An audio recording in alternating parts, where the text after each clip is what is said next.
mobilisation. Je pense qu'il fallait le souligner parce que c'est un événement exceptionnel qui est venu en son heure, en ce moment-ci de l'histoire de l'humanité.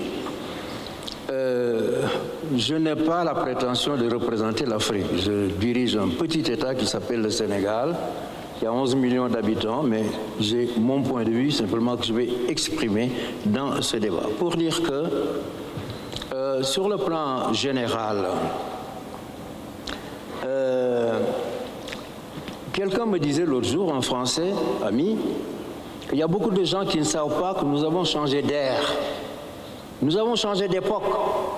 Mais quand cela arrive, il y a des gens qui vivent encore dans l'autre époque et d'autres qui sont peut-être parfois en avance. Le problème, au moment où je parle, n'est plus la question de la couleur de la peau. Le problème, qu'on soit noir, jaune ou rouge, toutes ces races sont représentées dans les plus hautes sphères de la politique et de l'économie. Les grandes sociétés multinationales sont aujourd'hui dirigées par des Noirs aux États-Unis et ailleurs. Un Américain qui avait nommé le vice-président de sa société, qui discutait avec moi, il m'a dit, écoutez, moi, je ne sais pas savoir s'il est blanc, jaune ou rouge, je prends celui qui me rapporte le dollar de plus. Bon, cela dit, ça ne signifie pas qu'il n'y ait pas dans les États des problèmes de race. Aujourd'hui, nous avons un candidat noir à la présidence des États-Unis. Mais au moment où vous avez des masses noires qui sont tenues dans la pauvreté, dans l'ignorance et qui n'ont aucune chance de s'en sortir, on pourrait presque généraliser. Cela dit, pour ce qui est de l'Afrique au sud du Sahara, je pense qu'on ne comprendra pas l'Afrique si on n'essaie pas d'avoir la générosité de se dire d'où nous venons. Nous avons un poids que les autres n'ont pas, mais nous l'assumons sans complexe. Nous avons 5 siècles d'esclavage. Au moment où l'esclavage commençait, nous avions une civilisation qui était en avance sur la plupart des civilisations d'Europe. Du point de vue organisation sociale, c'est connu. On l'occulte, on ne le dit pas, c'est connu. Alors, l'esclavage a brisé notre élan. Après l'esclavage, c'est la colonisation. Et la colonisation, c'était quoi? C'est nier l'autre. Nous allons venir vous civiliser.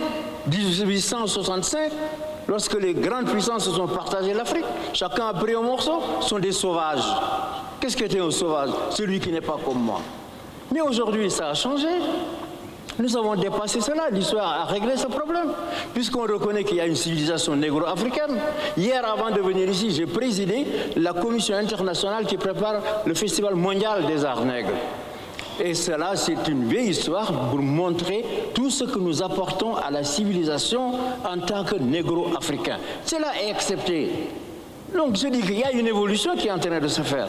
Mais le problème, aujourd'hui, pour nous, c'est de nous faire comprendre. Malgré toutes nos difficultés, l'Afrique est en train d'avancer. Moi, je dirige un pays de 10 millions d'habitants qui est aujourd'hui considéré comme un modèle de développement économique. Venez-y, vous verrez. Vous verrez, les gens disent, mais comment ils font les Sénégalais? Comment ils font? Nous faisons comme vous. Je fais des routes comme vous et je n'ai pas de pétrole. Nous faisons beaucoup de choses aujourd'hui. L'Internet est là, les télévisions, parce que nous avons la volonté politique dont on a parlé tout à l'heure. Parce qu'aussi nous exploitons l'intelligence humaine. Alors, et aussi parce que nous sommes un pays avec 5% de chrétiens, 95% de musulmans. Moi, je suis un musulman pratiquant. Je ne manque pas mes prières, je ne manque pas d'aller à la Mecque, etc. Mais nous sommes un pays tolérant. Et c'est cette liberté peut-être qui fait du Sénégal ce qu'il est aujourd'hui. Senghor, en tant que chrétien, a dirigé le Sénégal pendant 20 ans. Il était élu par les musulmans. Et lorsqu'aujourd'hui nous parlons de dialogue islamo-chrétien et que tous les partenaires, que ce soit le président Bush, que ce soit Sa Majesté le roi d'Arabie, que ce soit le président Zapatero ou le président Sarkozy, tout le monde trouve normal d'organiser ce dialogue au Sénégal. Parce que le Sénégal est un exemple de tolérance. Nous ne nous percevons pas à travers les chrétiens, les musulmans et tout ça. Pour nous, nous avons dépassé ce stade. Donc le problème aujourd'hui dans l'humanité, c'est le problème de la tolérance. Et ce dialogue que nous voulons organiser, c'est pour qu'il y ait un grand message lancé à l'humanité, un message de tolérance. Les Juifs n'ont pas de problème pour exercer leur religion. Ce sont les musulmans qui ont des problèmes, parce qu'on ne tolère pas. On ne tolère pas qu'un musulman soit ce qu'il est. Moi, je ne suis pas de civilisation islamique. Je suis musulman. Je suis de civilisation négro-africaine. Ce qui me lie aux Arabes et à certains d'entre eux, c'est la religion. Nous croyons à Allah, nous avons notre Dieu. Donc, le problème aujourd'hui pour l'Afrique, c'est qu'on nous écoute. Après la colonisation, on fait les choses pour nous. Et notre problème avec l'Union européenne aujourd'hui, c'est ça. Vous avez peut-être beaucoup fait, c'est très bien. Maintenant, écoutez-nous. Laissez-nous nous diriger nous-mêmes. Nous avons cette capacité. Nous avons fait les universités comme vous.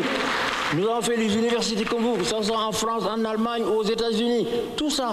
Maintenant, ce qu'on vous demande, arrêtez. Arrêtez cette tutelle. Laissez-nous parler, mettons-nous autour d'une table, vous et nous allons définir les conditions d'une coopération. Au demeurant, vous avez fait des plans d'aide ou de coopération avec l'Afrique depuis des années, le plan de Yaoundé, le plan de Lomé et tout ça, et vous êtes d'accord que tout ça, ça a échoué, jusqu'au moment où je vous parle. Les objectifs n'ont pas été atteints. Et vous voulez encore nous amener un nouveau plan pour qu'au bout de 5, 10 ans, 7 ou 10 ans, pour qu'on nous dise ça n'a pas marché, on va encore essayer autre chose. C'est ça que nous ne voulons pas. Mais nous sommes, je termine, partisans de la coopération avec l'Europe. J'ai défendu à Lisbonne, je le défends tous les jours, mais ce que nous voulons, c'est le respect mutuel, c'est qu'on comprenne qu'aujourd'hui, nous avons tout ce qu'il faut pour nous déterminer, pour indiquer une voie sur laquelle nous invitons, n'est-ce pas, nos différents partenaires à travailler avec nous. Dernier mot, je disais tout à l'heure, le problème n'est plus à la race. Il faut comprendre qu'aujourd'hui, le problème, c'est la formation. Le problème, c'est l'expertise. Le problème, c'est comment exploiter l'intelligence. Le problème, c'est la rapidité. Ce qui fait la différence entre les hommes aujourd'hui, ce n'est pas la race, c'est la rapidité, c'est la maîtrise des problèmes, c'est la formation et peut-être une certaine compréhension de la science et des changements. Je pense que le mépris culturel vient souvent de l'ignorance. Donc je crois que notre programme pourrait consister à faire en sorte qu'on se connaisse les uns les autres. Par des programmes sur Internet, par des programmes scolaires et surtout par la fréquentation. Quand on ne se fréquente pas, on ne peut pas se connaître. Donc dans les universités, il faut faciliter le contact entre les jeunes venant de tous les peuples. Je vous remercie. Thank you, Mr. President.